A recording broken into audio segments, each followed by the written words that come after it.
எங்கிருக்கிறான் எங்கிருக்கிறான் அவன்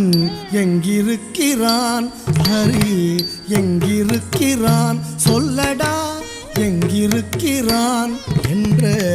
இரண்யன் சொல்லை இடைமறித்தே அவன் பிள்ளை ஹரி எங்கும் இருப்பான் தூணில் இங்கும் இருப்பான் எங்கும் இருப்பான் தூணில் இங்கும் இருப்பான் என இயம்பியதால் நேர்ந்த தொல்லை நீங்கவும் பொங்கு சினவம்பனது பூதவுடலும் தசை தின்றெழுந்த தொந்தியோடு மணிக்குடலும் உதிரம் சிந்தவே நகம் கொண்டு கீரும் நரசிங்க